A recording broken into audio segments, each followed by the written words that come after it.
Friends, நான் உங்கள் சரண்யா. எல்லாரும் எப்படி இருக்கீங்க?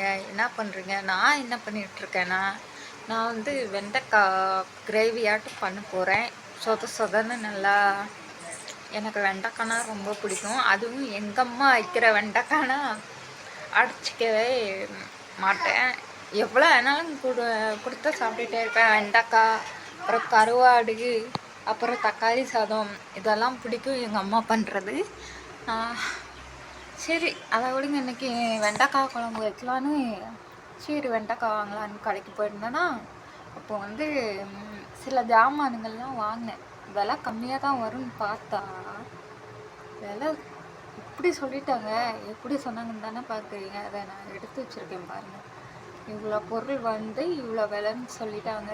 ரொம்ப எனக்கே என்னடா இது இருக்க இப்போவுமே இப்படின்னா இதுக்கப்புறம் எப்படி இருக்கும்னு தெரிய மாட்டேங்குது. நமக்கு எல்லாத்துலேயுமே விலை அதிகம்தான். எதை எடுத்தாலும் விலை அதிகம்தான். உண்மைன்னா அதுக்கு அந்த வீடியோவுக்கு ஒரு லைக் பண்ணிடுங்க. எப்படி சொல்கிறது, நம்மளாலேயே இந்த விலையெல்லாம் இது பண்ண முடியல.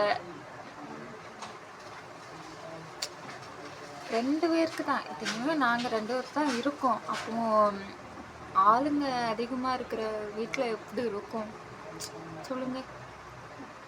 எங்கள் வீட்டிலலாம் சொல்லவே வேண்டாம். எங்கள் வீட்டில் வந்து 5 பேர், என்னோட சேர்த்து 6 பேர். இப்போ நான் இல்லை அங்கே. இப்போ 5 பேருக்கு எவ்வளோ கஷ்டப்பட வேண்டியது இருக்கு பாருங்க. School fees, college. என் தம்பி ஐடி படிக்கிறான்.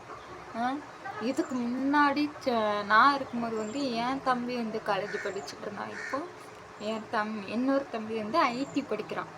ஐடி. அதுக்கப்புறம் பாப்பா வந்து இனிமேல் காலேஜ் போவா அப்படி தான் நினைக்கிறேன். காலேஜ் போவான்னு நினைக்கிறேன். அதுக்கப்புறம் அவங்க சாப்பாட்டு செலவு, இது எக்கச்சக்கம். ட்ரெஸ் செலவு எப்படி தெரியுமா? அதெல்லாம் ரொம்ப கஷ்டம். சரி வாங்க நம்ம வீடியோஸ்குள்ளே போகலாம். ஃப்ரெண்ட்ஸ், கடைக்கு போயிட்டு வந்தேன். இவ்வளோ பொருள் வாங்கிட்டு வந்திருக்கேன்.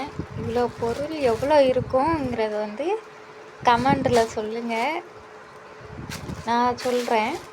இது வந்து 200 எண்ணெய், கடலை எண்ணெய் 48ன்னு போட்டிருக்கு.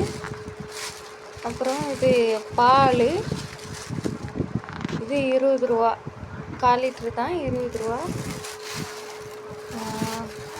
அப்புறம் வெண்டைக்காய்.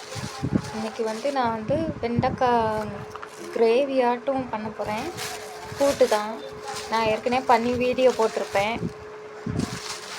அதனால் இன்றைக்கி வெண்டைக்காய் வீடியோலாம் கிடையாது.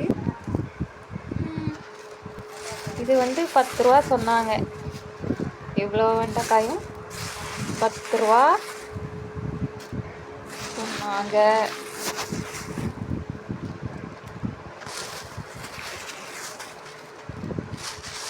அப்புறம் மிளகாய் தூள் 10 ரூபா. இது வந்து பூண்டு 10. இது வந்து புளி 10. அப்புறம் வேறு அவ்வளோதானா? இவ்வளோ வந்து வாங்கியிருக்கேன். மொத்தம் எவ்வளோனா 95 ரூபா போட்டிருக்காங்க. இப்போலாம் கடையில் போய் எதுவுமே வாங்க முடியாது. இது உண்மைன்னா எல்லோரும் ஒரு லைக் பண்ணிடுங்க.